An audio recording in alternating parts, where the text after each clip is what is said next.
Good morning, ladies and gentlemen. I'd like to welcome you to County Court at Law Number 2. My name is Judge Terrence Holmes.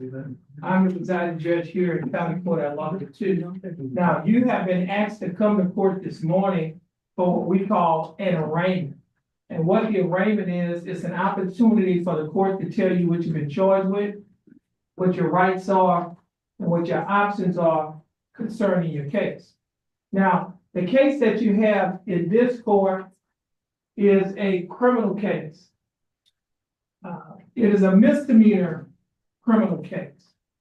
Criminal cases are divided into felonies or misdemeanors. Your felony cases are commonly referred to as your more serious type offenses, whereas your misdemeanor cases are normally referred to as your petty offense. And that simply means that they're not serious or as serious as a felony offense. Does not mean that they're not serious, it's just not as serious as a felony offense.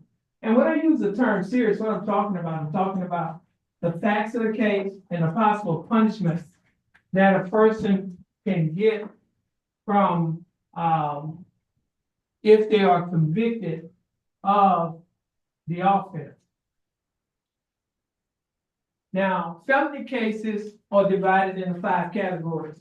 We'll start at the top, work our way on down to the bottom. You have capital murder, the first-degree felony, second-degree felony, third-degree felony, and the state jail felony. If a person is convicted of a state jail felony, the range of punishment is minimum 6 months to maximum of 2 years in the state jail and a fine that does not exceed $10,000. Now, if a person is convicted of a third-degree felony, the range of punishment is minimum 2 years to maximum 10 years in the state penitentiary and a fine that does not exceed $10,000. If a person is convicted of a third-degree felony, the range of punishment is minimum 2 years to maximum of 20 years in the state penitentiary and a fine that does not exceed $10,000. If a person is convicted of a first-degree felony, the range of punishment is minimum 5 years to a maximum of 99 years to life in the state penitentiary and a fine that does not exceed $10,000. Now, if a person is convicted of the highest felony, which is a capital murder, the range of punishment is minimum life in the state penitentiary without the possibility of parole or death by lethal injection. Now, as I mentioned to you earlier, your case is a misdemeanor case, so you don't have to worry about those type of punishments. Now, misdemeanor cases are divided into 3 categories. We'll start at the top, work our way on down to the bottom. You have the Class A misdemeanor, the Class B misdemeanor, and the Class C misdemeanor. If a person is convicted of a Class C misdemeanor, they cannot be given jail time because the range of punishment is by fine only. You only could be given a fine that does not exceed $500. Now, Class C misdemeanor cases are cases that normally start, they start either in the JP court or the city court. And they come to this court when a person is found guilty in one of those courts, and then they appeal their case. In essence, they would like a higher court, which is a county court at law, to give them a whole new trial. And they get a whole new trial. Now, the range of punishment does not change when it comes to this court. It's still the same. The maximum fine that you can get is $500. Now, if you fail to pay the fine, or if the fine was converted to community service and you fail to perform the community service, then the court can issue what is called a capious pro fine. That simply means that we could issue a warrant for your arrest to either pay the fine or you will be required to sit the fine out in jail at $100 per day credit. Okay. Now, as a defendant, now the next highest misdemeanor is a Class B misdemeanor. And the range of punishment for a Class B misdemeanor is minimum 0 days to maximum of 180 days in the county jail, or a fine that does not exceed $2,000, or you could be given both fine and confinement. And the highest misdemeanor is a Class A misdemeanor. Class A misdemeanor, the range of punishment minimum of 0 days to maximum of 365 days in the county jail, which is 1 year, or a fine that does not exceed $4,000, or you could be given both such fine and confinement. Now, as a defendant in a criminal case, you have rights. And I'm going to talk about the rights that you have. The clipboard, everyone here, for a rank, make sure you have a clipboard. Who does not have a clipboard that's here for a rank? Okay. I'm going to go over that paperwork with you. All right. Now, the first document you should see is titled Judge's Explanation of Rights to Defendants Without Attorney. That's the first document. Everyone would have to read and sign and make a choice on this document. Now, this document states that as a defendant in the criminal case, you have 3 options regarding your right to have an attorney. Number 1, you may hire an attorney. Number 2, if you would like to have an attorney, but you cannot afford an attorney, you may request that an attorney be appointed to represent you. Or number 3, you may represent yourself. Okay?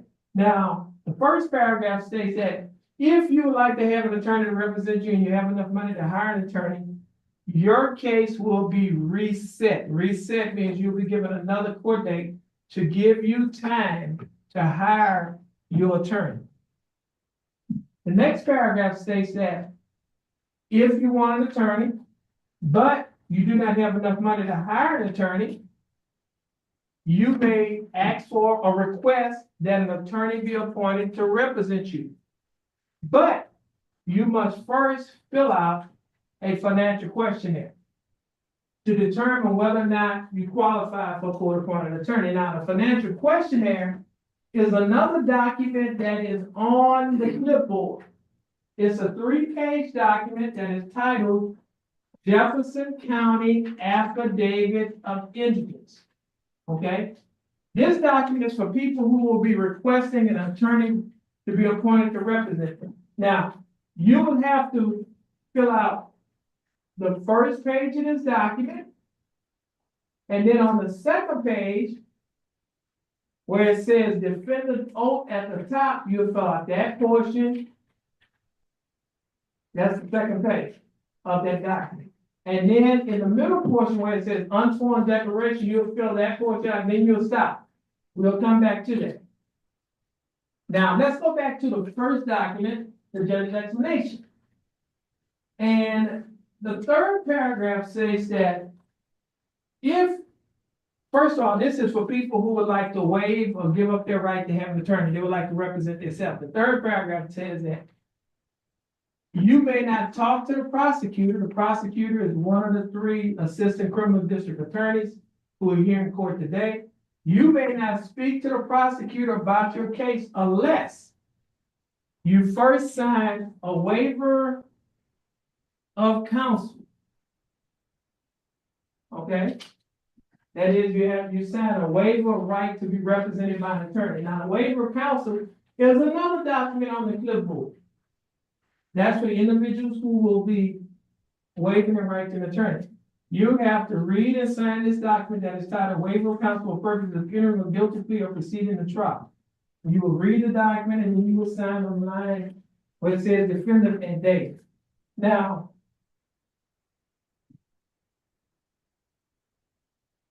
next to the last paragraph, it states that be aware that there are dangers and disadvantages of self-representation.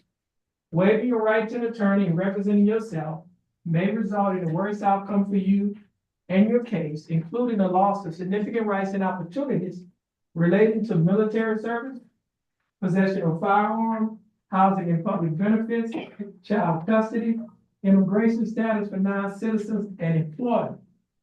Now, if you choose to represent yourself, you may change your mind at any time and request that an attorney be appointed to represent you. That's what the last paragraph states. Now, at the bottom of this document, in bold letters, it says defendant's choice. Mark initials next to only one choice. All right. Now, if you would like to hire your own attorney, individuals who would like to hire your own attorney, you will place your initials on the first line to the left. All right, on this document. If you want to hire your own attorney, you place your initials on the first line to the left. The second line says that if you've already hired an attorney, then you place your initials on the second line to the left and the name of the attorney on the line to the right. If you would like to apply for a court-appointed attorney, then you will place your initials on the third line to the left. If you've already been appointed a court-appointed attorney to represent you in this case, then you'll place your initials on the fourth line to the left and the name of the attorney on the line to the right. Now, if you would like to represent yourself, that is, give up your right to have an attorney, then you'll place your initials on the fifth line to the left. Now, once you have finished initialing one of the 5 lines, you will sign your name on the line that's titled defendant, and you will place the day's date on the line that is titled date, and the day's date is February 18th of 2025. Okay, now just a brief recap. First of all, everybody's gonna sign this document. If you're gonna hire your own attorney, this is the only document that you need to sign. If you hire your attorney, this is the only document you need to sign. You're gonna place your initials on the first line and then sign it and date it, and that's it for you. If you are requesting a court-appointed attorney, you will place your initials on the third line of this document, sign it and date it, and you have to fill out the 3-page document that is titled Jefferson County Affidavit of Indigence. You will fill out the first page, the top of the second page where it says defendant's oath, and the middle portion that says unsworn declaration and stop, and that's all you would have to do. If you are representing yourself, giving up your right to an attorney, waiving your right to an attorney, again, the first page, you're gonna put your initials on the fifth line, sign it and date it on this first document, and then you will sign and date the waiver of counsel for purposes of entering a guilty plea. Okay. Anybody have any questions? Anybody have any questions? Okay, we don't have any questions. Okay, now I'm gonna give you time to go over that. The next thing you need to understand is you have a right to have a trial by jury. When those young ladies are sitting in the area, we call that the jury box. 6 citizens from Jefferson County will be selected as jurors in your case. They will listen to the evidence, listen to the arguments that the attorneys made. They will deliberate in our jury room, and they will decide to find you either not guilty or guilty of your choice. You also have a right to waive or give up your right to have a trial by jury. Waiving or giving up your right to have a trial by jury means that you will not be having a trial by jury. So therefore, your case will come before the court or before the judge in one of 3 ways. One way to come before the court is by a trial. Somebody might say, well, how can it come before the court by a trial if I waive or give up my right to have a jury trial? It will come before the court by way of what we call a bench trial. Bench means that's what a judge sits, he sits on the bench. So it's a trial by judge. The judge is the judge and the jury in the case. The judge will listen to all the evidence, listen to the arguments. The judge will apply the facts to the law, and then the judge will decide to find you either not guilty or guilty. Now, you can waive or give up the right to have a trial by judge as well. And at that point, you'll be entering what we call a plea. Now, there are three types of pleas that a person can enter. A person can enter a plea of not guilty. If you enter a plea of not guilty, you're telling the court that you did not commit the offense that you've been charged with, and normally when you do that, you go to trial, either by judge or by jury. Or you can enter a plea of guilty. If you enter a plea of guilty, you're telling the court that you committed the offense that you've been charged with. Or you can enter a plea of no contest, no contendere, which means that you will not be fighting or you will not be contesting your charges. Now, if you enter a plea of guilty of no contest or no contendere, then your case will come before the judge by way of a plea bargain. What a plea bargain is, it's an agreement that you have worked out with the state, the district attorney's office, to settle your case. So, for example, let's say if you represent yourself, or if you have an attorney representing you, they've talked to the prosecutor, and the prosecutors made an offer, let's say they made an offer of probation. And you say, well, okay, I accept that probation. Then we call that a plea bargain agreement. You agree to the plea or the offer that the state has made on your behalf. Now, since I'm talking about plea bargain agreements, let me tell you this here. There are two types of probation that a person can receive. One type of probation is called unadjudicated probation. With unadjudicated probation, that means you don't have a conviction on your record. And if you successfully complete the probation, you can get what is called a non-disclosure. And what a non-disclosure means is your record is sealed, okay, to the general public. In essence, the general public cannot find out that you had deferred adjudication because your record is sealed. Now, notice I use the word general public. That means that the government can have access, police departments, governmental agencies. They have a list of them in the code of criminal procedure, but the general public, which is most of the public, cannot have access to it. Now, the other type of probation is called adjudicated probation. The first one was unadjudicated probation. The second is called adjudicated. With adjudicated probation, you will have a conviction on your record. However, there's something that is called judicial clemency. And with judicial clemency, that simply means that the court, the judge, can set that conviction aside. Will no longer have a conviction. And so because you don't have a conviction on your record, if the judge grants you judicial clemency, now in order to qualify, three things has to happen. One, you have to successfully complete the probation. Two, there cannot be any more time left on the probation. And then three, you have to be successfully discharged from probation from the probation department. If those three things happen, the court grants you judicial clemency, you don't have a conviction on your record. Okay?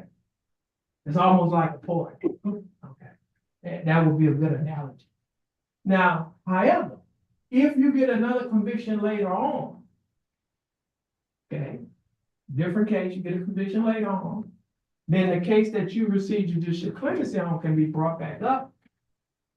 And it can be resurrected, revived, and used against you. And if you try to get a license, like with CPS, Child Protective Services, they could deny giving you a license, or if you have a license, they can revoke or suspend the license that you have with that agency. All right. Now, the other right that you have, we talked about your plea right to have a plea bargain. Now, let's say you're in a state and have not been able to come to an agreement on your case. You want to enter a plea of guilty, no contest, but you can't agree. The state is asking, maybe they're offering 40 days in jail or something. And you say, well, I don't want to do no jail time. I want the judge to decide what my punishment is. Okay, we call that an unagreed plea bargain agreement, and then the judge can decide what your punishment is. We call that an unagreed plea bargain agreement. Now, the other right that you have a right to have witnesses to come to court. That chair with the microphone in front of it, we call that the witness stand. And 6 citizens from Jefferson County, what happened with the witness stand, you have a right to call witnesses in your case. Now, what witnesses can do, They can testify for you, or they can testify against you. If you're representing yourself, you have a right to ask a question. You have an attorney, your attorney can ask a question. We call it either direct examination or cross-examination. Now, you also have what we call a Fifth Amendment right against self-incrimination. What that means is you have a right not to testify. They can't make you testify, the government, DA's office, nobody can say, well, I called to stand and defend you. They can't do that, right? Because you invoke your Fifth Amendment right against self-incrimination or exercise your Fifth Amendment right against self-incrimination. Now, I know a lot of times we watch television like Law and Order, and we might see somebody, police walks up to them, want to ask them questions, the guy say, well, I take the fifth. Or they're on the witness stand, they say, well, I take the fifth, which means that I'm exercising my Fifth Amendment right against self-incrimination, and I have a right not to testify. I'm not going to testify. I don't have anything to say. So that's an analogy of what the fifth is. Now, you can waive or give up your Fifth Amendment right against self-incrimination. Now, if you waive or give up your Fifth Amendment right against self-incrimination, that simply means that you will be testifying. And since we're talking about waiving, you can also waive your right to call witnesses. Now, if you waive your right to call witnesses, that means that you will not be calling witnesses. It does not mean that the state will not be calling witnesses, because they will be calling witnesses in your case. Okay. Now, the other right that you have is, we call it discovery. What that means is you have a right to see the evidence that the state or the government has against you. You have a right to have access to their file. You have a right to see witness statements, your statement, police reports, lab reports, photos, video recordings, listen to audio recordings, any type of documents or instruments that they have. You have a right to have access to that, to see the evidence that the state will be using against you. Now, you can waive or give up your right, which means that you would not be having access to it. Okay. Now, everyone that's here today for a case, charges was filed on you, was arrested, you was placed in jail, you bonded out, you're out of jail on what we call a cash bond, which means you paid the full amount of bond to get out of jail, or you're out of jail on a surety bond, which means that you paid a bondsman a percentage of the bond to get out of jail, or you're out of jail on what we call a PR bond or a personal recognizance bond. That simply means that you did not have to pay any money to get out of jail. You just released on your own personal recognizance with a promise to be here today. I say that to say this. Every day that you spent in jail can be used as credit toward your punishment. So, for example, let's say you spent 5 days in jail, you bonded out of jail. You worked out a plea bargain agreement with the state. The plea bargain agreement is you're to serve 5 days in jail. What that means is you don't have to serve no more time in jail, because you've already served 5 days in jail. Therefore, you'll be given credit for the time that you've already served.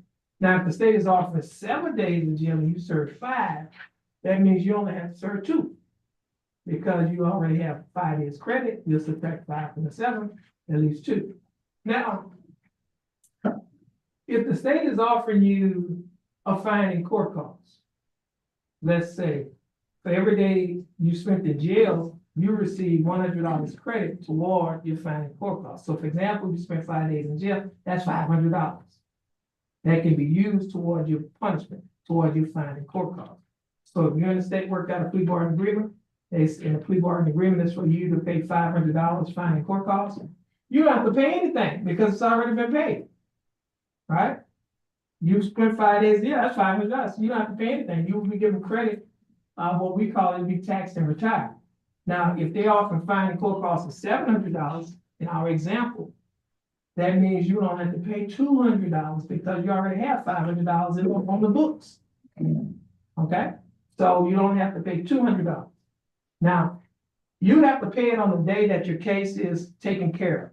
If you cannot pay it, no problem, because the law allows the court to put you on a payment plan. You can pay it off in monthly installments until it's paid off. Now, if you're unable to pay it off on a payment plan, no problem. Because the law allows the court to convert your fine and court costs to community service. Now, for every 1 hour community service that you perform in a nonprofit organization in our Jefferson County area, $12.50 will be credited toward your fine and court costs. So for example, you work 8 hours one day in a nonprofit organization, that's $100. That will be credited toward your fine and court costs. So in our scenario, you work 2 8-hour days, that takes care of you $200. Okay?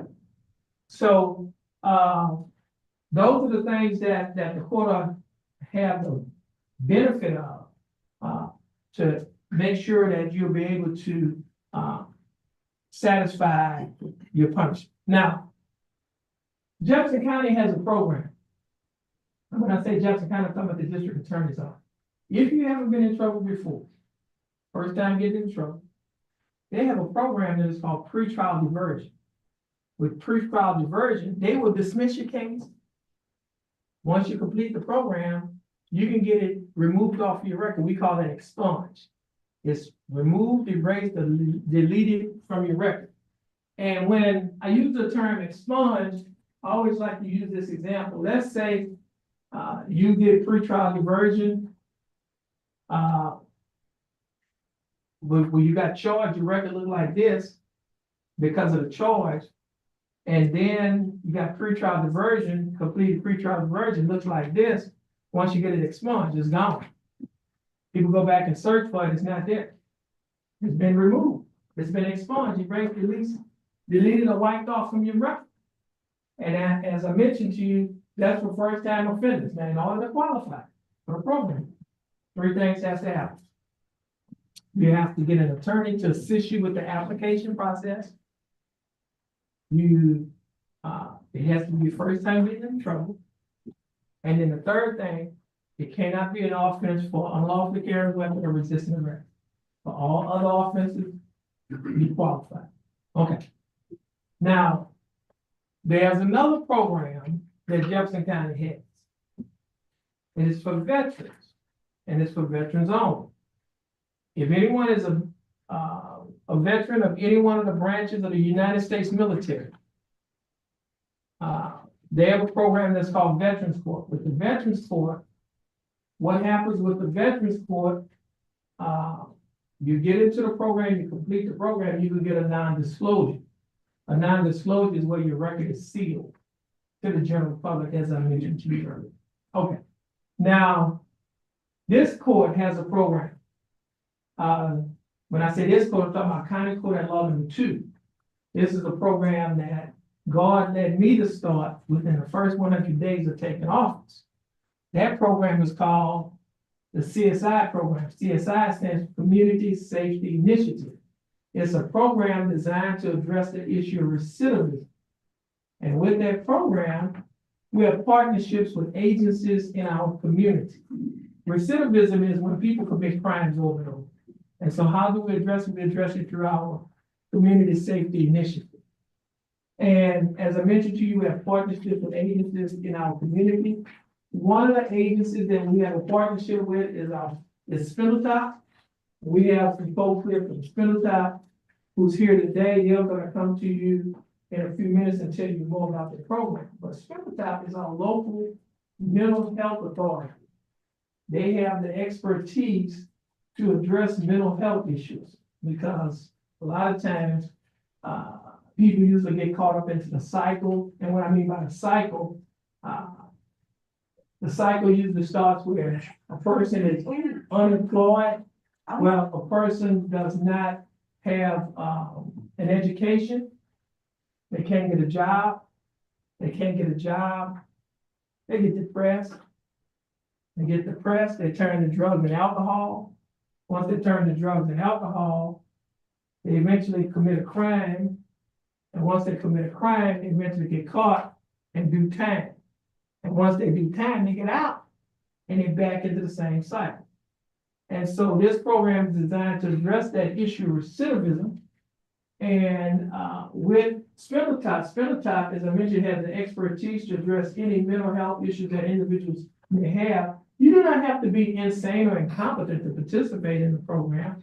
You could merely suffer from depression, anxiety, or any other host of mental illnesses, and they have the expertise to address your mental health needs. Now, what Spindletop will do, they can conduct a private interview either in our hearing room, or they can conduct an interview at their facilities, or by telephone, whichever is convenient with you. They can they can do an assessment to determine what your mental health issue is, and they can develop a treatment plan to address your mental health issue. If you have issues with drugs and alcohol, Spindletop has a program that is called ATAR. It's an acronym, ATAR, that stands for Addiction, Treatment, and Recovery. We also have a partnership with our local drug and alcohol council that has a program that is called ATAR, acronym that's OZAR. That stands for, it's OSAR, that stands for Outreach, Screening, Assessment, and Referral. Both of those programs are drug and alcohol recovery program to address individuals that have issues with alcohol and drugs. Now, what they will do, they can conduct a screening, do an assessment, and develop a treatment plan for either outpatient or inpatient treatment. If you are unemployed, or if you're looking for a better job, well, we have a partnership with the Golden Triangle Empowerment Center, who has a partnership with Lamar University. Lamar University has a program that is called CICE. CICE is an acronym that stands for Center for Innovation, Commercialization, and Entrepreneurship. It is a job training and a job placement program in the hotel industry, the chemical industry, and what they will do with those programs, they will assist you at getting a job in the area that you are trained in. Now, once you are trained in one of the areas that you select, then they will assist you at getting a job in that area. Now, if you have not graduated from high school, or if you have not attained your GED, then they have a GED program where you receive your graduate equivalency diploma, and all of these programs that I've just mentioned to you are free. Does not cost you anything but time. And I like to say in this sport, we do not just give time, we take our time. That is, we do not just arrest the problem, we address the problem. And we believe that if we address the problem, we can produce productive people. And if we produce productive people will not commit crimes. Why? Because they have too much to lose. So I like to say, when you come to county court at law number 2 of Jefferson County, Texas, we do not just have court as usual. We have unusual court. And it's not because we're different, but it's because we're trying to make a difference in the lives of the individuals that come before this court. And if we make a difference in their life, we'll make a difference in their home.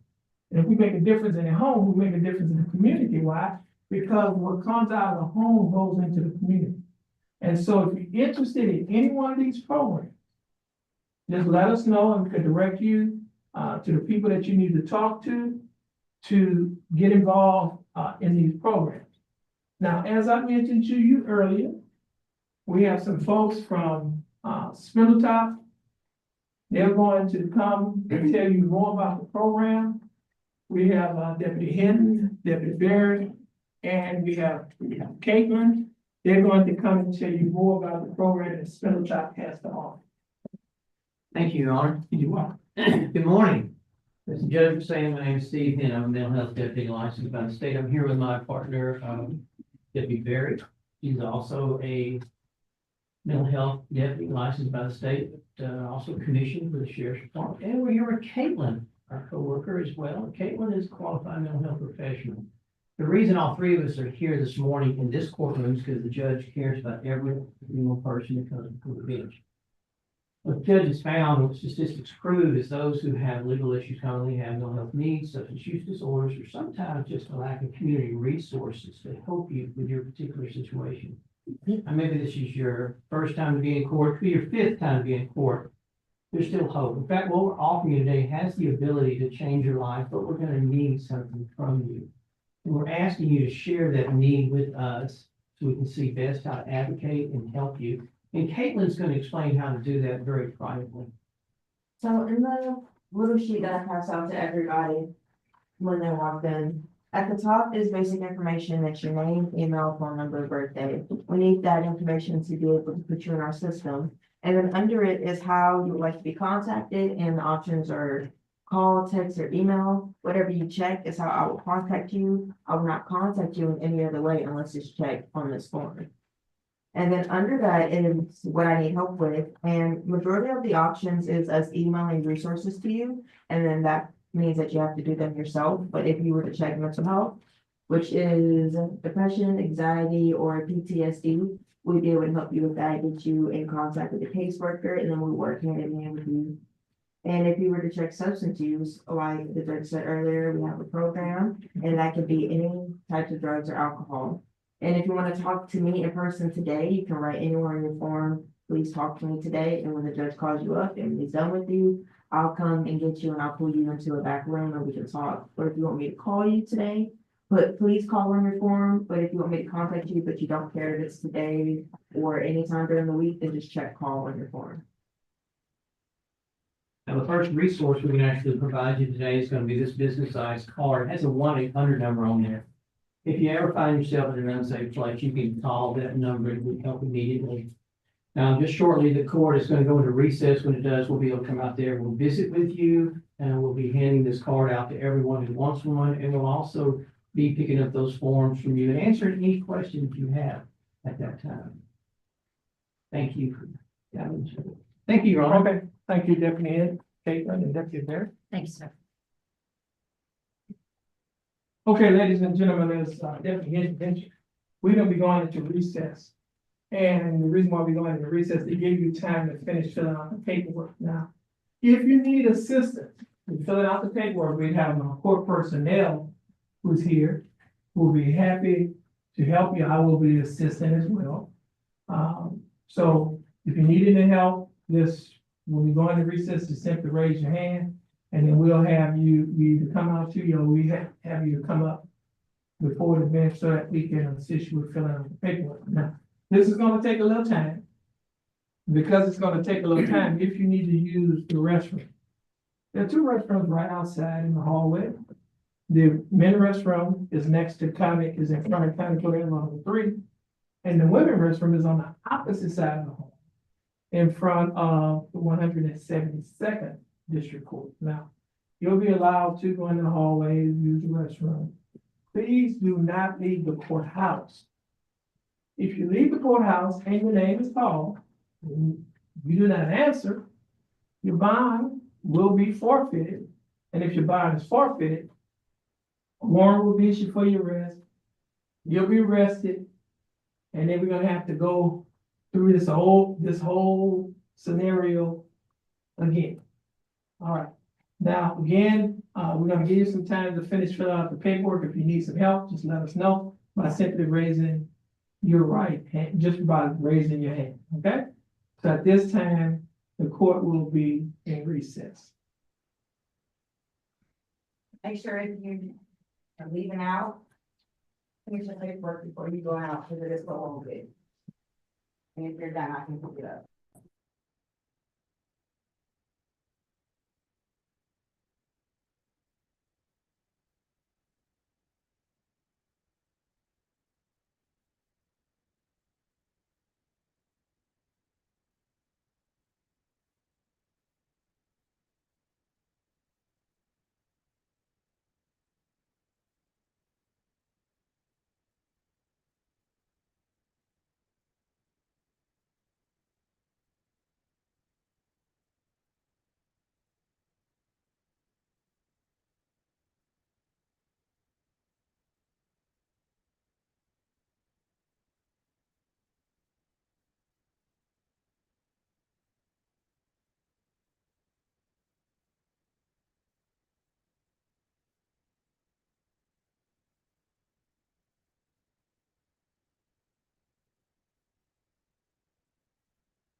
Court is back in session with the arraignment docket on today's date, February 18th of 2025. First case is cause number 25 CCCR 0014. Case is style of state of Texas versus Romero Rodriguez.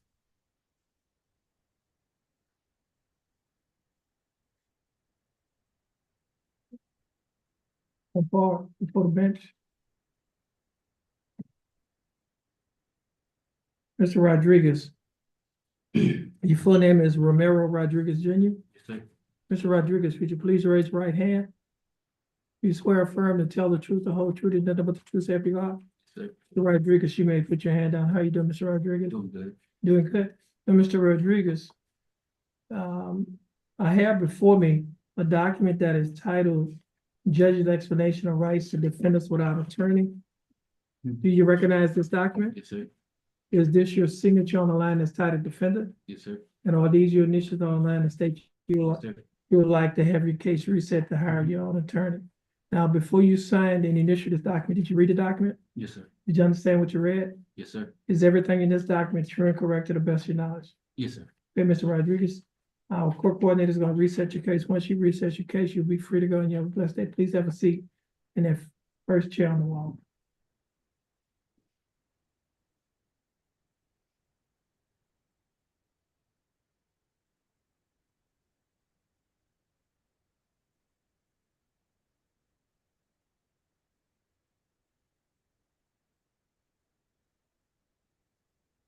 Next case is cause number 24 CCCR 3020.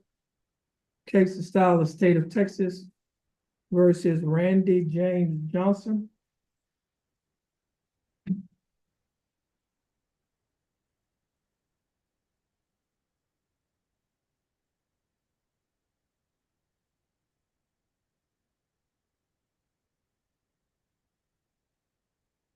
Mr. Johnson, your full name is Randy James Johnson.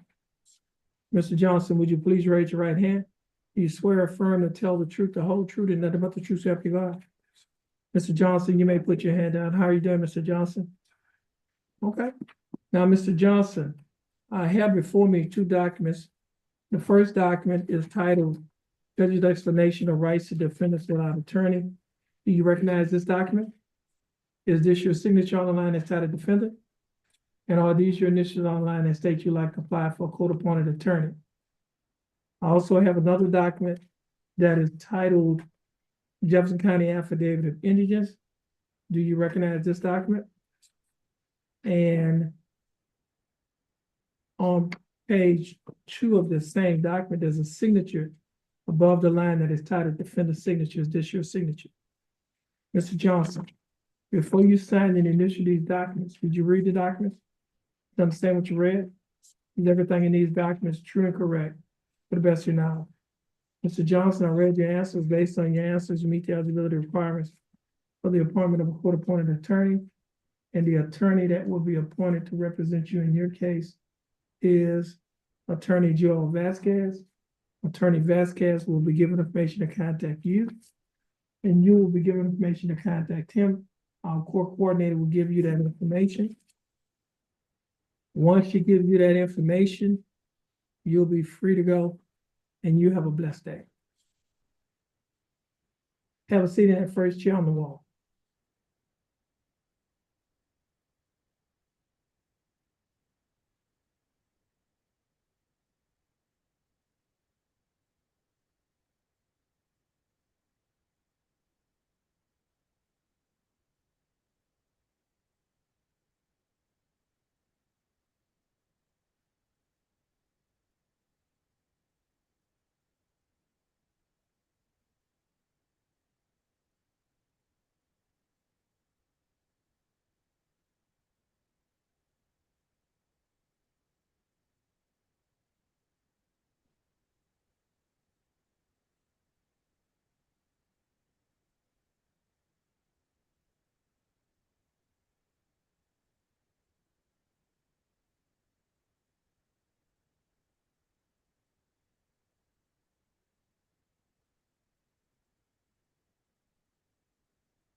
Ricky Turner.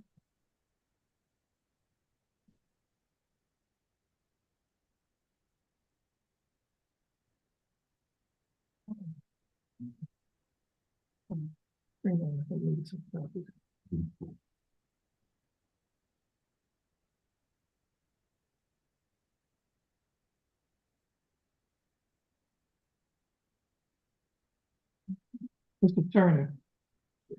This is cause number 25 CCCR 0024.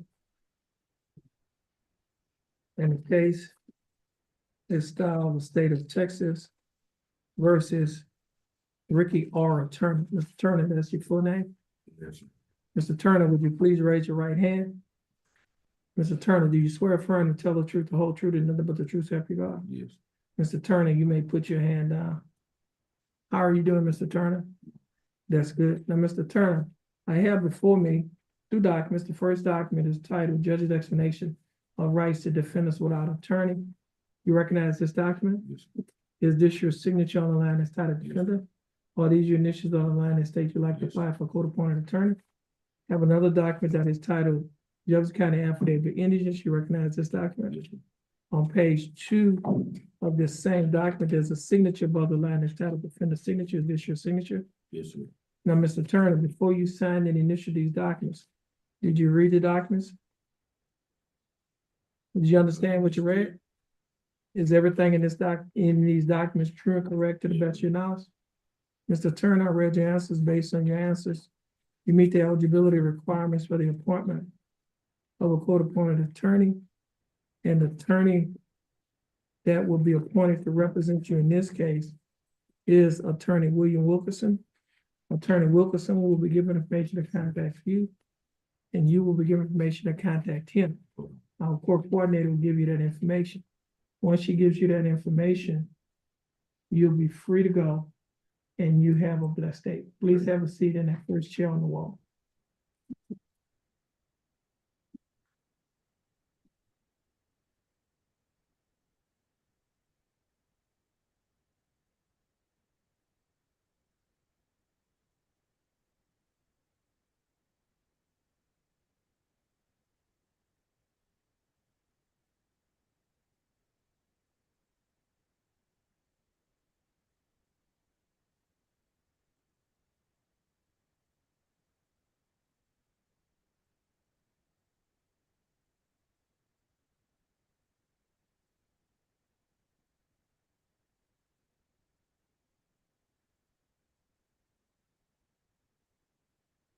I did those. That's what I was waiting. Just hold on, I have some more.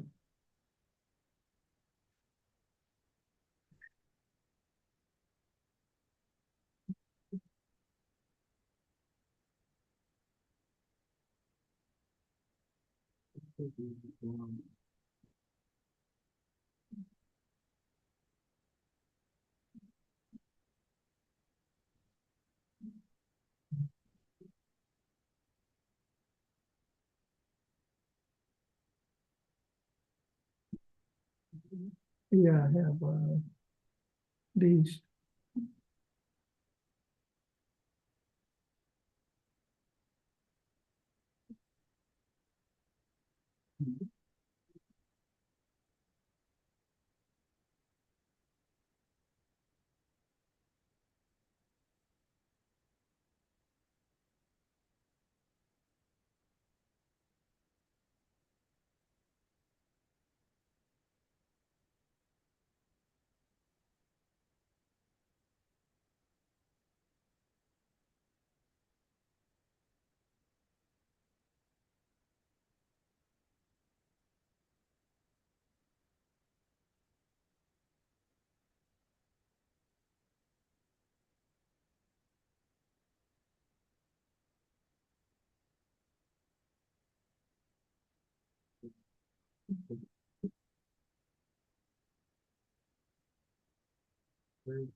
Was that? That's Jones? That's Houston, okay. And this is the last one.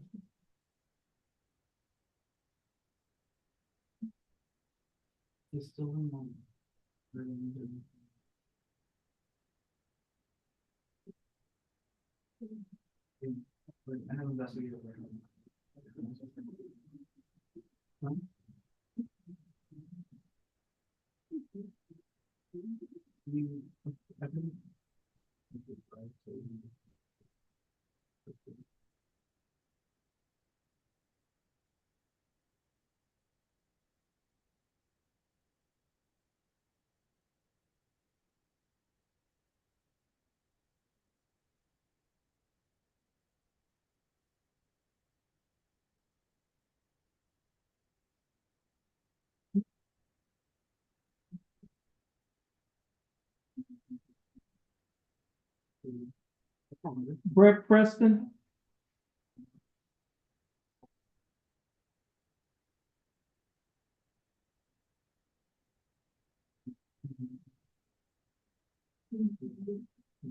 Yes, see, yeah, you can just have a seat, okay. Okay, Mr. Preston, your full name is Brett Preston? Brett Patrick Preston. Brett Patrick Preston? Okay, Mr. Preston, would you please raise your right hand? Do you swear firm to tell the truth, the whole truth, and nothing but the truth, so help you God? Yeah. May I put your hand out? How are you doing, Mr. Preston? Not good. During recess, I just found out I had a close friend who passed Okay, I'm sorry to hear that. You have my condolences. Okay.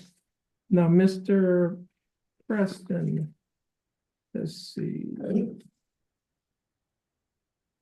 I have before me a document that is titled misdemeanor plea admonishments. Well, that's titled Judge's Explanation of Rights to Defendants Without Attorney. Do you recognize this document?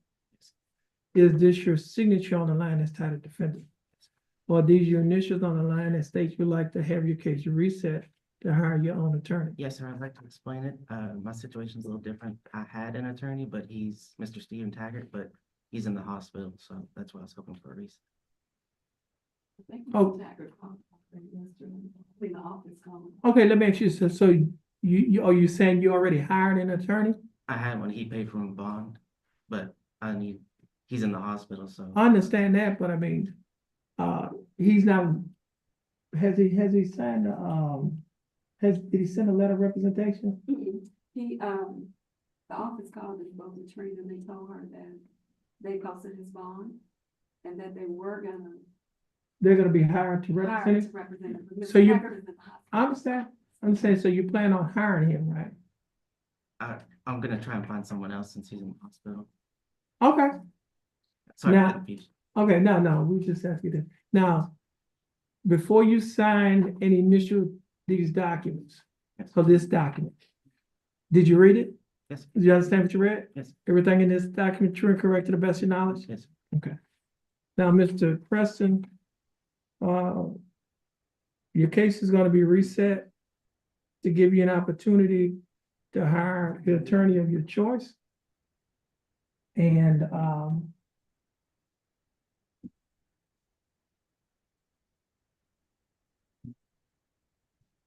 our court coordinator is gonna give you a reset. Once she gives you your reset, you'll be free to go. And you have a blessed day. Now, before she does that, I need to give you some bond conditions. The bailiff is gonna hand you a document that is titled Standard Bond Conditions in County Court at Law Number 2. Okay. And I'm going to go over these bond conditions with you.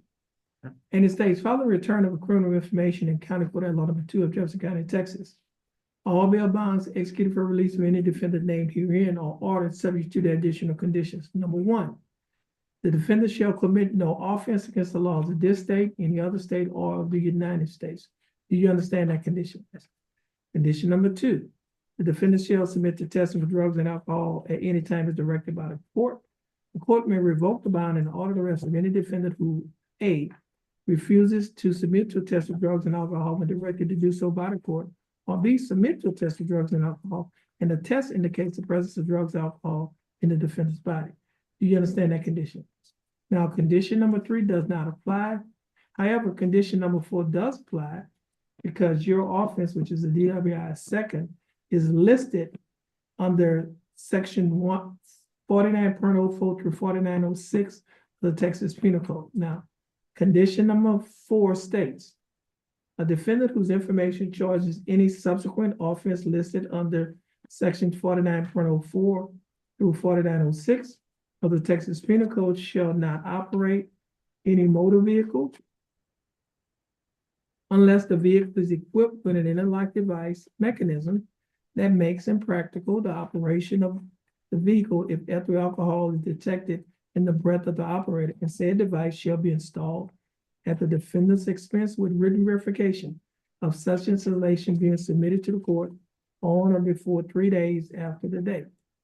Do you understand that condition? Yes. So you have to get an interlock device. And you can provide proof by either bringing the, I guess, the contract to the court, or it can be emailed or faxed to us. Okay.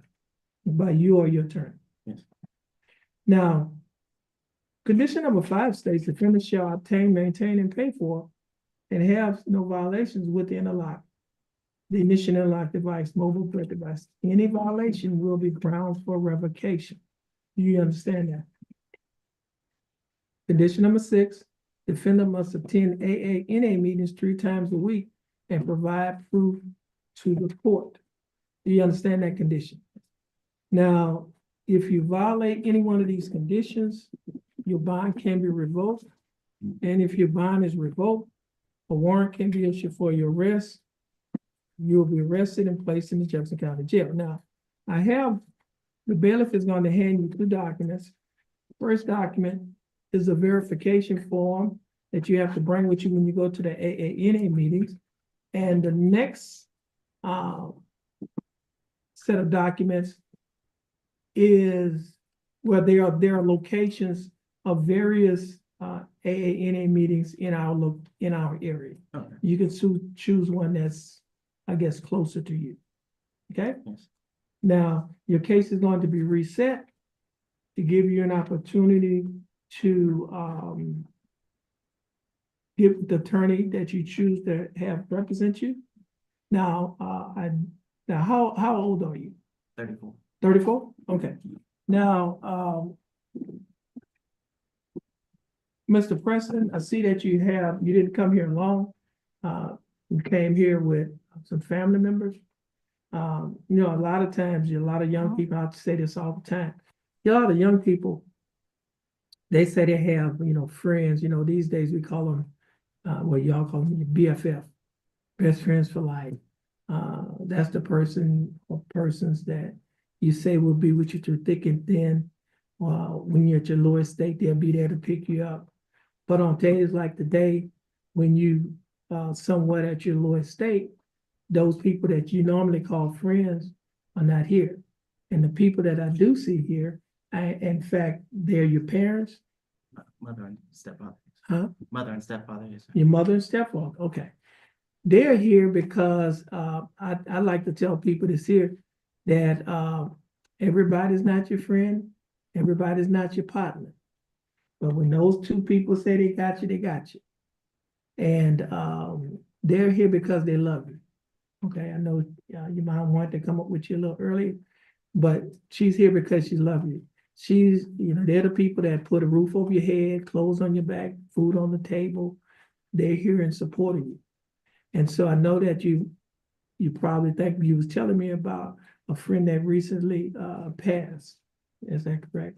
Yes. Now, and because of you going through this here, you might be in somewhat of a depressed state, or you might think that you're going through a storm. But remember this, when you're walking through a storm, hold your head high and don't be afraid of the dark, At the end of the storm, there's a golden sky and a sweet silver song of the lark. Walk on through the wind, walk on through the rain, though your dreams be tossed and blown. Walk on with hope in your heart, and you'll never walk alone. That's one thing about tribulation, work of patience. Okay, patience experience, and experience hope, and hope won't disappoint you. Okay, so when you have a chance, get a chance to, hug those two people that came with you here today. Okay, because they're gonna be with you not only today, but they're gonna be with you through thick and thin and to the end. Okay, so you're blessed. When people don't have people to come here and stand here with them, but God has blessed you to have relatives and fathers, mothers to come here and help and stand by your side. Okay, so you're not alone. Okay, so you're gonna get your reset. Once you get your reset, you'll be free to go. You have a blessed day, and thank y'all for coming down here to support him. I appreciate it. Thank you, Your Honor. Okay, you are. Bye. You Here are. goes our- That's your next one. Thank you. Here, this is his right here. Natalie Turner.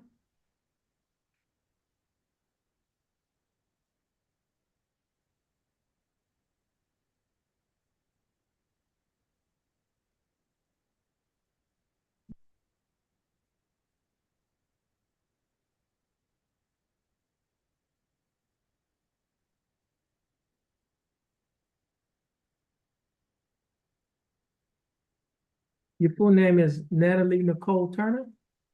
Okay. Ms. Turner, just relax. I know you, I'm just looking at that. Yeah, I see the look on your face. Just relax. Ms. Turner, well, first of all, Ms. Turner, would you please raise your right hand? Swear affirm to tell the truth, the whole truth, and nothing but the truth, so help you God. Ms. Turner, you may put your hand down. Thank you. How are you doing, Ms. Turner? I'm emotional now, but okay. Okay, just take your time. You need some tissues right there. Okay. Thank you. You should do that.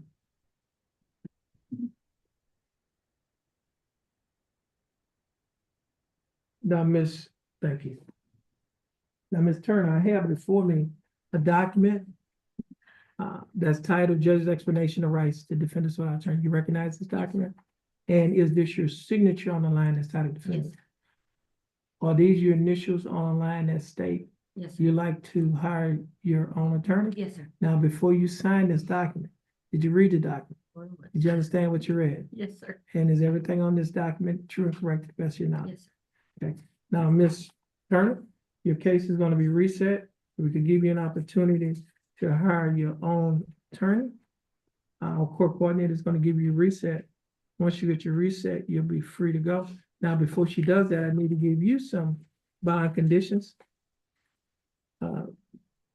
These bond conditions are standard bond conditions in County Court at Law number 2. And it states following the return of a criminal information in County Court at Law number 2, all bail bonds executed for release of any defendant named herein are ordered subject to the additional conditions. Number 1, defendant shall commit no offense against the laws of this state, any other state, or the United States. You understand that condition? Condition number 2, defendant shall submit to testing of drugs and alcohol at any time as directed by the court. The court may revoke the bond and order the arrest of any defendant who A, refuses to submit to test of drugs and alcohol when directed to do so by the court, or B, submit to a test of drugs and alcohol, and the test indicates the presence of drugs and alcohol in the defendant's body. Do you understand that condition? Yes, sir. Now, condition number 3 doesn't apply. Condition number 4 does apply because your case is a DWI second, and which is a subsequent offense listed under section 49.04 through 49.06 of the Texas Penal Code. Now, condition number 4 states as follows. A defendant whose information charges any subsequent offense listed under section 49.04 through 49.06 of the Texas Penal Code shall not operate any motor vehicle unless the vehicle is equipped with an interlock device mechanism that makes impractical the operation of the vehicle if ethyl alcohol is detected in the breath of the operator. And said device shall be installed at the defendant's expense with written verification of such installation being submitted to the court on or before 3 days after the date. Do you understand that condition? Yes, sir. And condition number 5, defendant shall obtain, maintain, pay for, and have no violations with the ignition interlock device, mobile breath device. Any violation will be grounds for revocation. Do you understand that condition? Yes, sir. Condition number 6, defendant must attend AANA meetings 3 times a week and provide proof to the court. Do you understand that condition? Now, Ms. Turner, if you violate any one of these conditions, the bond can be revoked. And if your bond is revoked, a warrant will be issued for your arrest. You'll be arrested, placed in the Jefferson County jail. Now, I need to give you the verification form and the locations of AANA meetings. The bailiff is gonna hand these forms to you. You bring that verification form with you to the AANA meetings, and when you come to court, you need to bring those verification forms back to court so we can verify that you have been attending AANA meetings. Okay, so as far as, I don't need to fax this in, just keep the record and then bring it back to. with you. Yes. Okay, just making sure. Okay, and the second form is locations of places that you can go and attend AANA meetings. Okay, now, if you violate any one of these conditions of your bond can be revoked. And if your bond is revoked, the warrant will be issued for your arrest, you'll be arrested and placed in the Jefferson County Jail. Okay, now I see that you calmed down some, that's good. Now, once you get your reset, you're free to go and you have a blessed day. Thank you so much. Okay. Thank you. Jose Areca?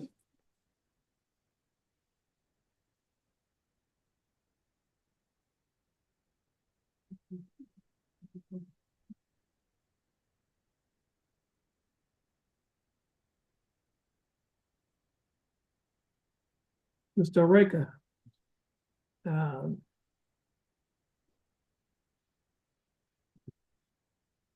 Areca, your full name is Jose Luis Areca? Yes, So, Areca, would you please raise your right hand?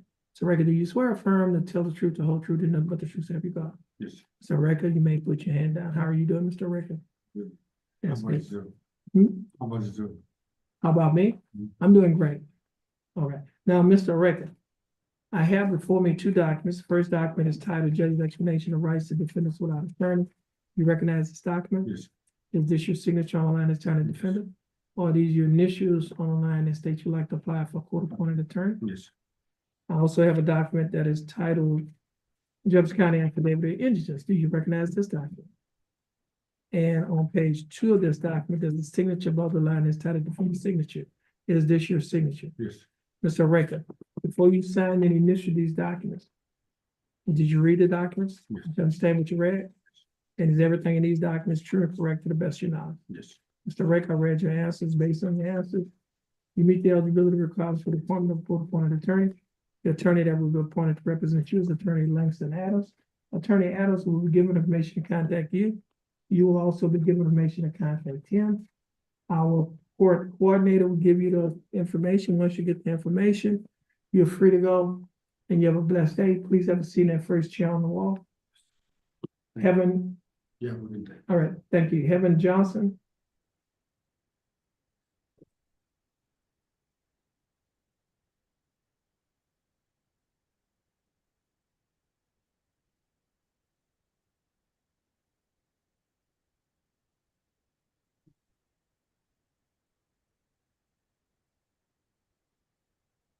Ms. Johnson, your full name is Heaven Marie Johnson. Yes, sir. Ms. Johnson, would you please raise your right hand? Ms. Johnson, do you swear or affirm to tell the truth, the whole truth, and nothing but the truth, so help you God? Yes, sir. Ms. Johnson, you may put your hand down. How are you doing, Ms. Johnson? That's good.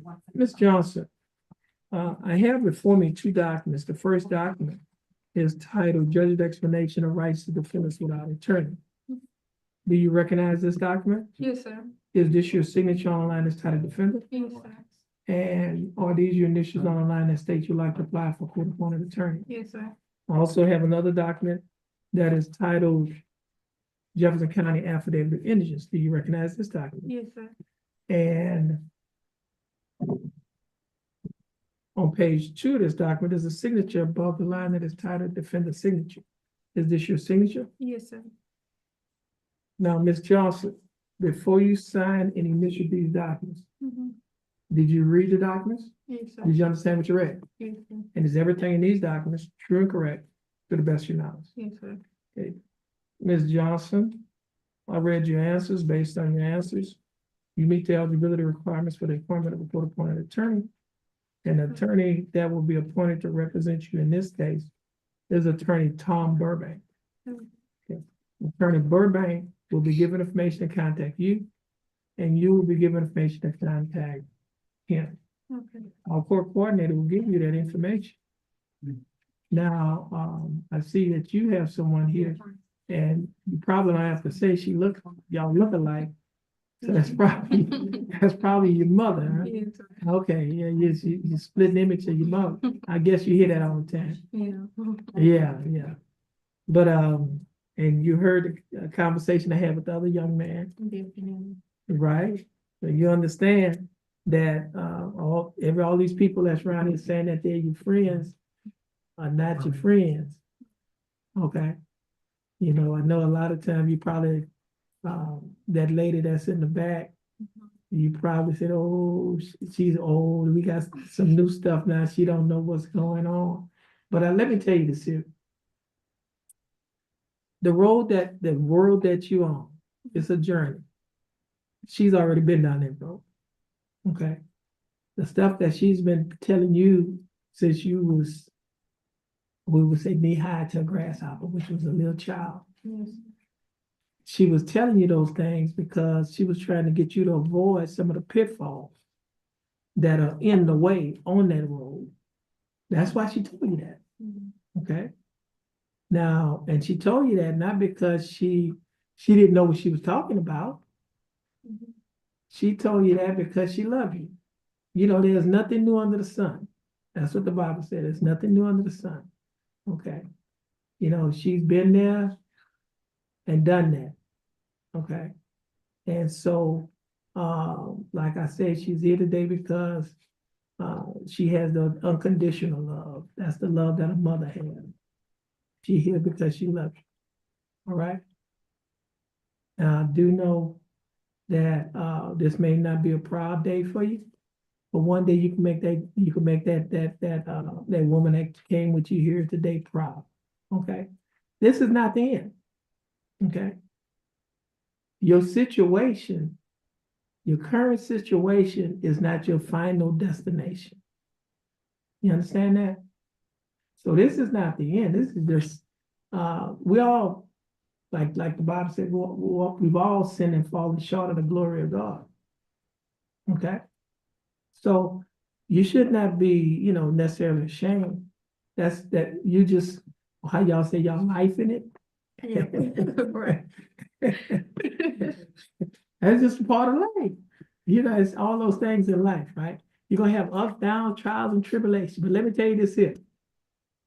A setback is only a setup for a major comeback.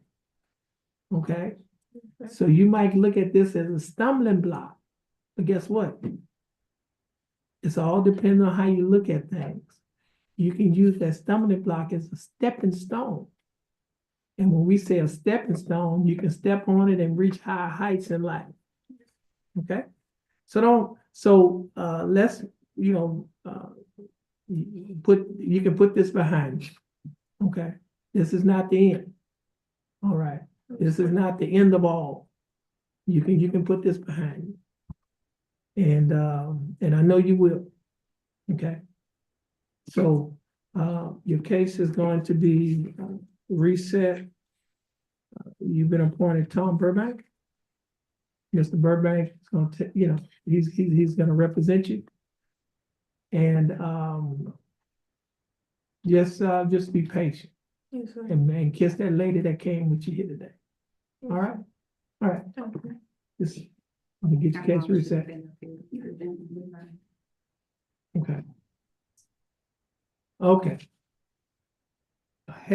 Jesus Solis.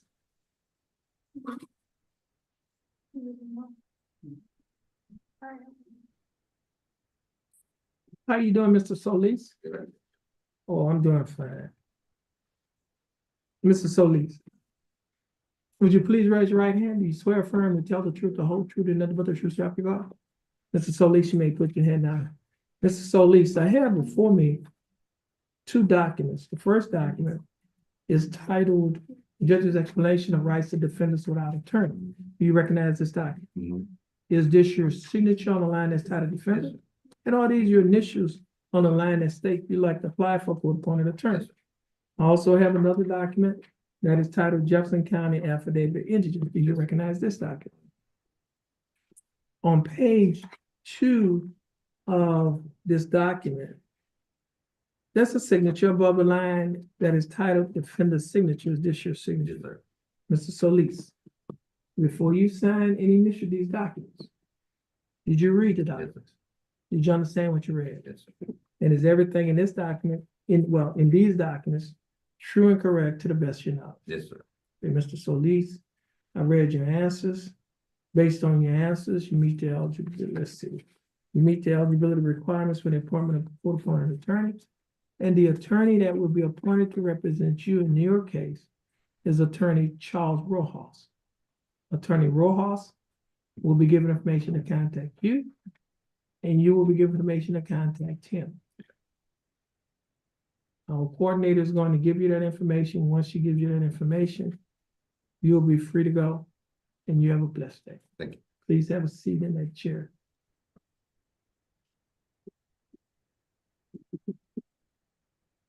Brian Gooden.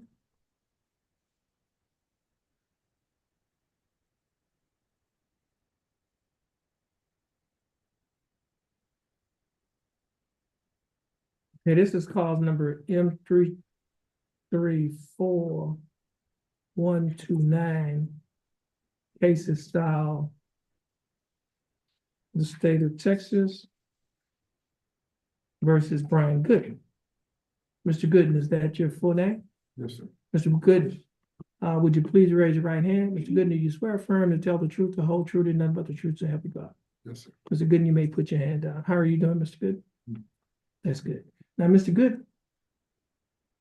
I have before me two documents, well, one document. This document is titled Judge's Explanation of Rights to Defendants Without Attorney. You recognize this document? Yes, sir. Is this your signature online as titled defendant? Yes, sir. And are these your initials online that state you'd like to have the case reset to hire your attorney? Yes, sir. Mr. Gooden, before you signed and initial this document, did you read the document? Yes. Did you understand what you read? And is everything in this document true and correct to the best of your knowledge? Yes, sir. And Mr. Gooden, I read your answers. Based on your answers, this case is going to be reset to give you an opportunity to hire your own attorney. Now, Mr. Gooden, I do know that this case was transferred from County Court at Law number 3, which is next door. Is that correct? Yes, sir. And apparently this is an offense from, I was just transferred. This is a case, this is an offense from 2022. Yes, sir. And apparently, you stated that when the case was over next door, you had another attorney, Yes, sir. and that attorney appointment was rescinded by Judge Woods. And so now you're asking to be given time so that you can hire an attorney. Yes, sir. Now, let me tell you this here, this case, because it's been around a while, the court is not gonna give you a whole lot of time to hire an attorney, okay? Yes, sir. Because this case has been around a while, and so we need to get it on the track with the other cases. Yes, sir. So, your case is gonna be reset to give you an opportunity to hire an attorney. But before we do that, I need to give you some bond conditions. In this case, I think your case is an assault case. And the bond conditions that's been handed out is titled Standard Bond Conditions in County Court at Law Number 2. And it states, following return of criminal information in County Court at Law Number 2 of Jefferson County, Texas. All bail bonds executed for release of any defendant named herein are subject to the additional conditions. Number 1, the defendant shall commit no offense against the laws of this state, any other state, or of the United States. Do you understand that condition? Yes, sir. Condition number 2, the defendant shall submit to testing of drugs and alcohol at any time as directed by the court. The court may revoke the bond and order the arrest of any defendant who A, refuses to submit to test for drugs and alcohol when directed to do so by the court, or B, submit to a test for drugs and alcohol, and the test indicates the presence of drugs or alcohol in the defendant's body. You understand that condition? Yes, sir. Now, condition number 3 states the defendant shall not communicate either directly or indirectly with the alleged victim of the pending offense, and the defendant shall not go near any residence, school, or other location frequented by the alleged victim. Do you understand that condition? Yes, sir. Condition number 4 doesn't apply because that only applies to the DWI case. Your case is not a DWI case. Condition number 5 does apply, and it states defendant is prohibited from possessing a firearm or ammunition unless defendant is a peace officer as defined by section 1.07. Penal Code, actively engaged in employment as a sworn full-time paid employee of a state agency or political subdivision. Do you understand that condition? Yes, sir. Now, if you violate any one of these conditions, your bond can be revoked, and if your bond is revoked, warrant will be issued for your arrest. You'll be arrested and placed in the Jefferson County Jail. Do you understand? Yes, sir. Okay, Mr. Gooden, please have a seat on that first chair on the wall. Wait for your name to be called. Once you finish, you're free to go, and you have a blessed day.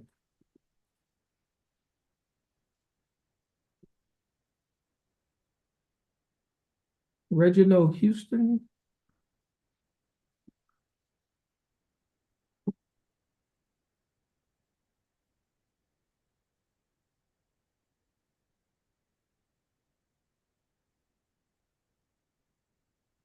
Okay, this is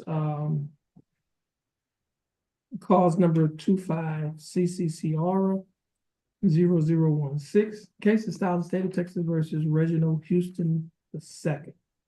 Mr. Houston, is that Reginald Wayne Houston II? Is that your full name? Yes, sir. Mr. Houston, would you please raise your right hand? Mr. Houston, do you swear or affirm to tell the truth, the whole truth, and nothing but the truth, so help you God? Yes, sir. Mr. Houston, you may put your hand down. How are you doing, Mr. Houston? That's good. Now, Mr. Houston, I have before me 2 documents. The first document is titled Judge's Explanation of Rights of Defendant's Attorney. Do you recognize this document? Yes, sir. Is this your signature on the line that's titled Defendant? Are these your initials on the line that state you like to apply for court-appointed attorney? Yes, sir. Have another document that is titled Jefferson County Affidavit of Indigence. Do you recognize this document? Yes, sir. On page 2 of this same document, there's a signature above the line that is titled Defendant's Signature. Is this your signature? Yes, sir. Mr. Houston, before you sign and initial these documents, did you read the document? Yes, sir. Do you understand what you read? Yes, sir. Is everything in these documents true and correct to the best of your knowledge? Yes, sir. Mr. Houston, I read your answers. Based on your answers, you meet the eligibility requirements for the appointment of court-appointed attorney. And the attorney that will be appointed to represent you in this case is Attorney Don Boudreaux. Attorney Boudreaux will give information to contact you. And you will be given information to contact him. Our court coordinator will give you that information. But before she gives you that information, the bailiff is going to have you some bond conditions. And Mr. Houston, you've just been handed a document that is titled Standard Bond Conditions in County Court of Law Number 2. Do you see that title? Yes, sir. Okay, I'm going to go over this document with you. And it states, following return of criminal information in County Court of Law Number 2 of Jefferson County, Texas, all bail bonds executed for release of any defendant named herein are ordered subject to the additional conditions. Number 1, defendant shall commit no offense against the laws of this state, any other state, or of the United States. Do you understand that condition? Yes, sir. Condition number 2, defendant shall submit to testing for drugs and alcohol at any time as directed by the court. The court may revoke the bond and order the arrest of any defendant who A, refuses to submit to test for drugs and alcohol when directed to do so by the court, or B, submit to a test of drugs and alcohol, and the test indicates the presence of drugs and alcohol in the defendant's body. Do you understand that condition? Yes, sir. Let's see. And condition number 3 does not apply. Condition number 4 does not apply. That only applies in the DWI case. Condition number 5 does apply. Condition number 5 states that defendant is prohibited from possessing a firearm or ammunition unless defendant is a peace officer as defined by section 1.07, the Penal Code, actively engaged in employment as a sworn full-time paid employee of a state agency or political subdivision. Do you understand that condition? Yes, sir. Now, Mr. Houston, if you violate any one of these conditions, your bond can be revoked, and if your bond is revoked, a warrant will be issued for your arrest. You'll be arrested and placed in the Jefferson County Jail. Do you understand that? Yes, sir. As I mentioned to you earlier, the court coordinator will reset your case. Once your case is reset, you're free to go, and you have a blessed day. Now, Mr. Houston, how old are you? 22 years old. 22. Okay. I remember when I was 22. Been a long time ago. In fact, I used to have hair on my head like you. It's long gone. Okay. Now, Mr. Houston, like I said, I was young once. I've come that way. Okay. And I see that you have some people here with you. And who do you have? My wife and my mom. Your wife and your mom. Okay. Let me see his thing again. Okay, thanks for coming out here with your husband and your son. Now, Mr. Houston. Okay. Now, Mr. Houston, I remember when I was coming up, my brother had to go to Vietnam. He was the oldest son. And I was 9 years younger than him. And he was 18, right? I was 9. When he left to go to Vietnam, he looked at me and said, "You the man of the house." Okay. And so that basically meant I had, at 9 years old, I had some responsibilities. Okay. Now, you're married, you got a wife, you got responsibilities. Okay. I don't think you have any kids yet because you didn't list none on your paperwork. But one day you're gonna have kids. Okay. When you have those kids, you're gonna realize the responsibility providing for those kids, like your mom had to provide for you. She put a roof over your head, clothes on your back, food on the table. She probably had to put a little spanking on your butt sometime, right? That's all a part of it. All right. I know, just like I was a child, just like you, we didn't do everything our parents told us to do. Okay. But I can assure you that whatever she told you to do, she did it because she loved you. Okay. She's already been down there. We've already been down that road. Okay. And so the point is, she was doing it because she loves you, and she was trying to make it a little bit easier for you. Okay. Now, I don't know much about you or anything about any of that, is regarding your situation in terms of your past or anything like that at this point.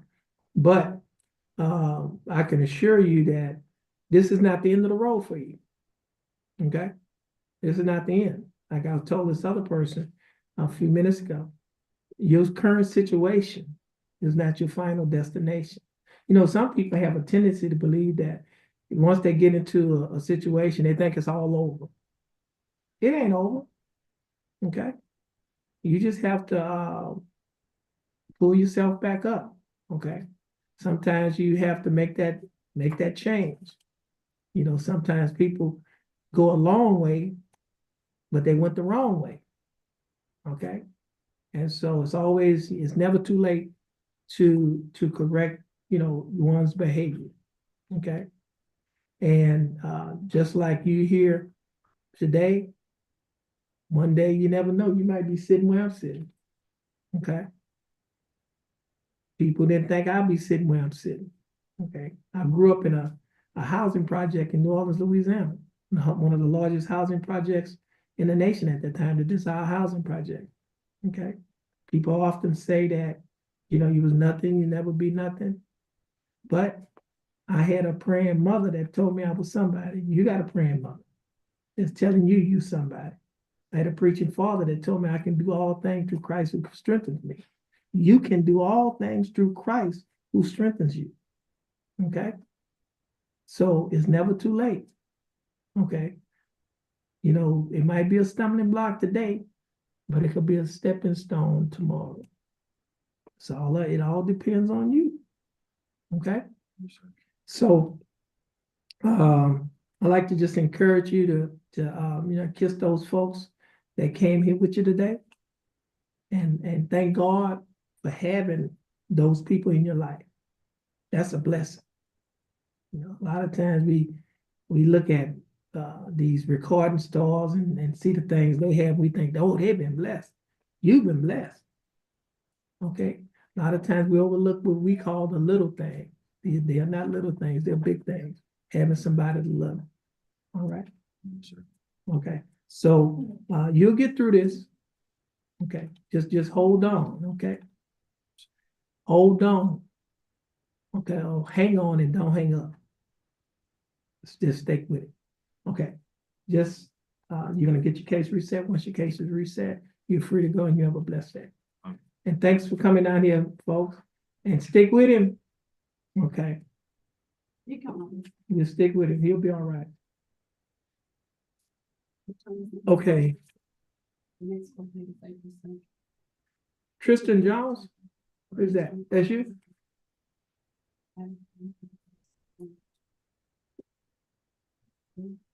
Oh, that's Jonas. Okay.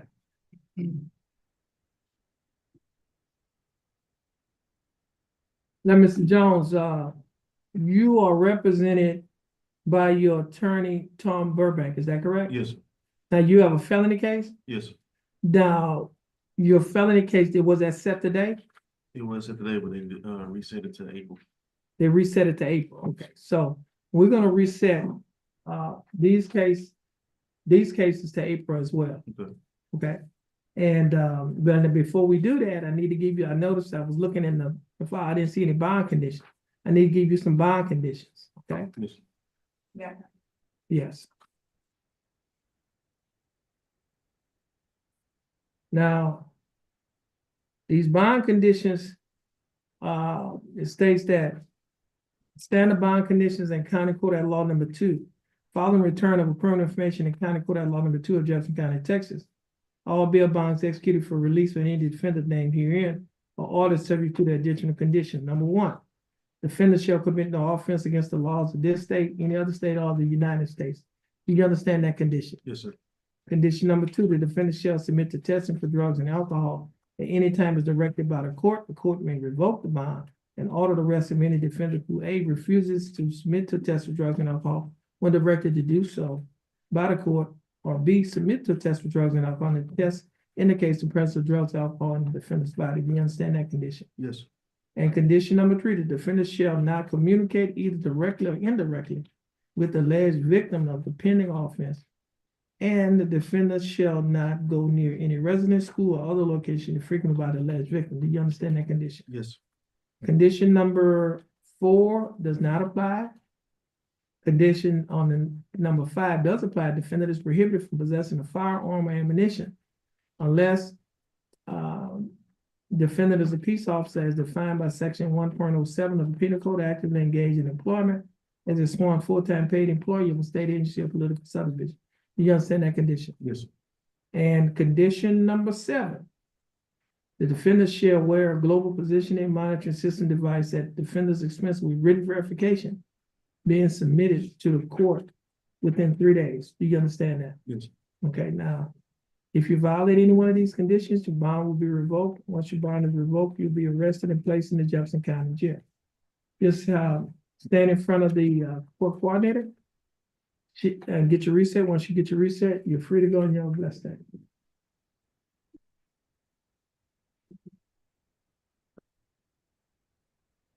Jonas Jackson.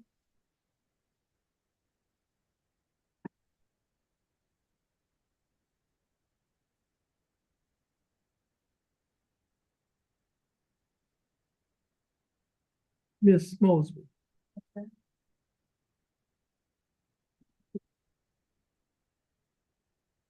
Didn't have that right there. Yes, up at the bottom, I didn't know. He, Where's that? he scratched out something. No, because when I read it, I thought that meant, like all together. I What don't, do you mean altogether? like off my, what I take home off my paycheck, right? Mhm. I get paid every week $400. If I do that times 5, that's $2,000. Yeah, so you should have put that. Before- It's not times 5, no. A monthly, right? Hold on, let me, Wait. you got it. A month? Oh, here it is. Wrong? Okay, that's take home. Okay. Okay, You take home $4 a week. okay, let me do this here.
Let me do this here. Please raise your right hand. You swear firm to tell the truth, the whole truth, and nothing but the truth, so help you God? Yes, sir. Okay, now, Mr. Jackson, I have before me a document that is titled Judge's Explanation of Rights of Defendants Without Attorney. You recognize this document? Is this your signature on the line that's titled defendant? Yes, sir. Or these your initials on the line that state you like to apply for court-appointed attorney? Yes, sir. I also have a document that is titled Jefferson County Affidavit. You recognize this document? On page 2 of this same document, there's a signature above the line that's titled defendant signature. Is this your signature? Yes, sir. Now, Mr. Jackson, before you sign and initial these documents, did you read the documents? Did you understand what you read? Yes, sir. Is everything in these documents fair and correct to the best of your knowledge? Yes, Yeah, sir. Mr. Jackson, I read your answers. Based on your answers, you meet the eligibility requirements for the court-appointed attorney. An attorney that will be appointed to represent you in this case is Attorney Giles Cole. Attorney Cole will be given information to contact you, and you will be given information to contact him. Our court coordinator will give you that information. Once she gives you that information, you'll be free to go. And you have a blessed day. Please stand. Please have a seat in front of that. You see that on the wall.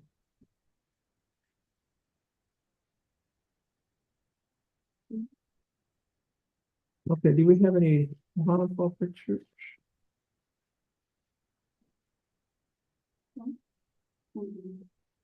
No bond forfeiture, okay.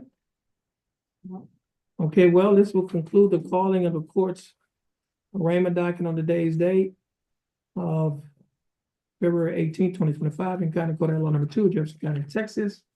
Judge Terrence L. Holmes presiding. Everyone, please have a blessed day. Prosecutor, you're excused.